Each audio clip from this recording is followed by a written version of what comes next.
So, ayan mga katsabi, yan po yung naluto natin fried rice. Pag marami kayong bahaw dyan.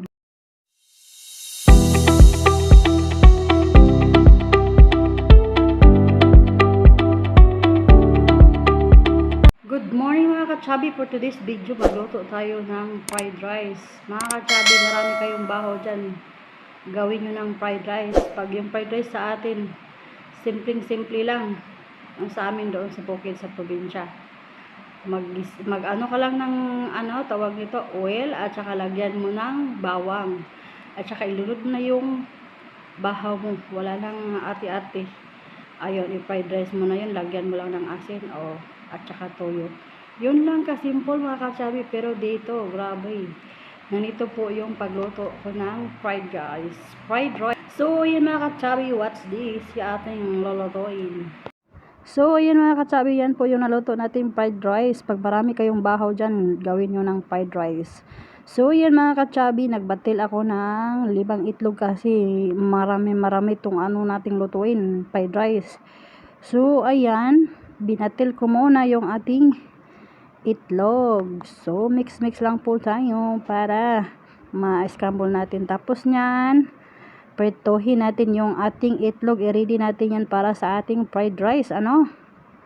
So, ayan mga katsabi, tamang mix lang po tayo. So, ayan mga katsabi, yan lang po yung ginawa ko. So, nagbatel muna tayo ng egg na pinirito ko muna para ready for siya, ready for cooking.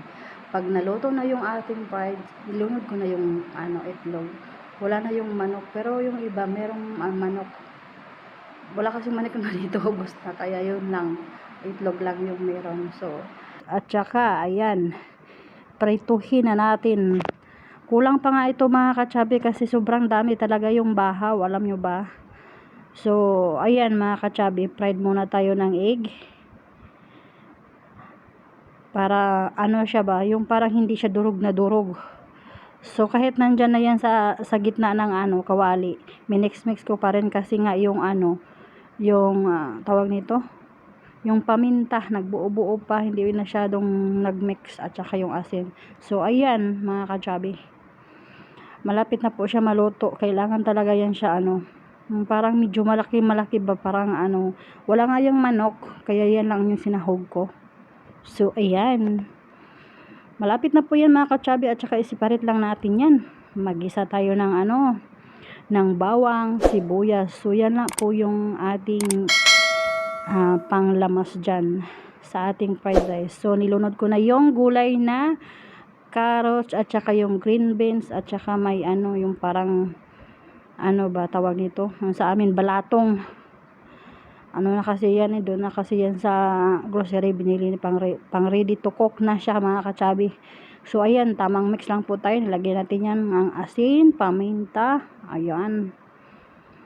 At saka ilunod na po natin yung ating bahaw. Gawin na po nating fried rice.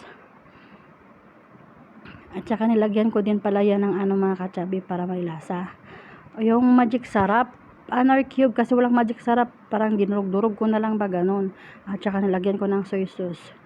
So, ayan mga katsabi, luto na po yung ating fried rice. Ready to eat na. Katsabi, yan lang po yung vlog natin for today. Thank you for watching, and don't forget to like and subscribe to my YouTube channel, and bye bye, see you next vlog.